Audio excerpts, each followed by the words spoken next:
I guess, it took a while for the offense to get going. Sometimes does in these early games. You guys were able to rely on your defense. What did you see defensively able to shut them down? I think they didn't hit their first three-pointer until 6 minutes left in the game. I thought our guys came into the game with a real defensive mindset. I thought we competed very well on the defensive end of the floor. I thought our physicality was good. Overall, our rebounding was good. And our ability to guard, one-on-one players, I thought we did a really good job defensively. They're a good team. They have a lot of guys back from a Big East championship team last year. And our conference is competitive as ever, and to get a conference win is like gold. So I'm proud of my team, especially on the defensive end. Obviously, we can play a lot better offensively. But winning with defense is okay. Steve, you mentioned about the rebounding. What about Ed Morrow's contributions, especially after D.L. John fouled out in the second half? Yeah, I thought Ed, especially in the second half, really provided us a physical presence on the defensive end and really made it tough to score in the paint. And they're a team that really does a great job of scoring in the paint. And so his physicality, the way he protected the rim, the way we guarded ball screens, I thought he was very good in the second half defensively. Coach, they put Marshall on Howard. I thought he did a creditable job. He had used his length, but Marcus has seen it all already this season, just halfway through the season. But what do you expect, that there are going to be more unique looks like that? And he came up with a way, though, to contribute. Marcus is going to see everything. Marcus is as good a guard as there is in the United States. I wouldn't trade him for anyone. And he's obviously a huge part of our team, so you're going to see pretty much everything in terms of trying to slow him down. The thing I was proud, I thought Marcus really passed the ball well today. And he had 8 assists. To be quite frank, probably could have been 14. And but that happens in a game where you miss shots you normally make. But I thought he really passed the ball well. And I thought Sakar, in addition to Marcus, was a very good playmaker for us.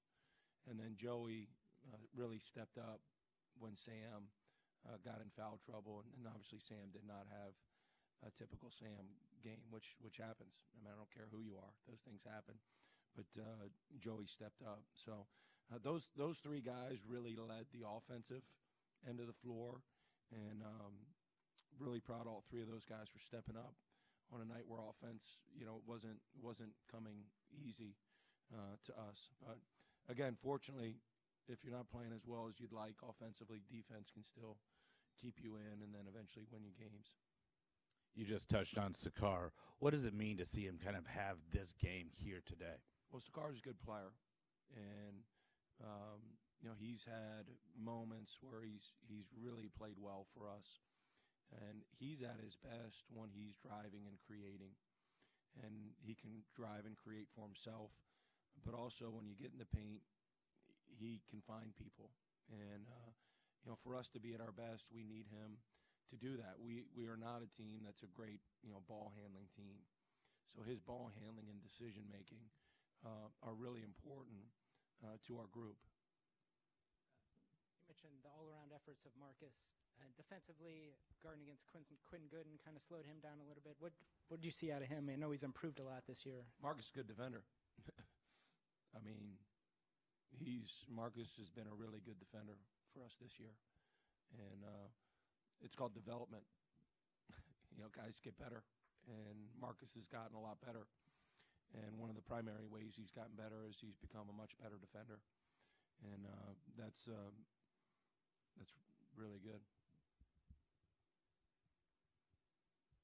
And you touched on it a little bit, but how big is it to hold any team to just 1 3-pointer? Well, in today's day and age of college basketball, it doesn't happen very often. And they probably miss some shots that they normally make. I'd like to think it was all our defense, but they had some shots that they've normally made. But over the course of 40 minutes, our defense was very sound, and it was physical, and we executed for the most part the things that we were planning to try to execute coming into the game. Going from Tuesday at St. John's to today against Xavier, does it kind of speak to the highs and lows of this conference, just understanding that how competitive it is, and was that essentially your message to the team?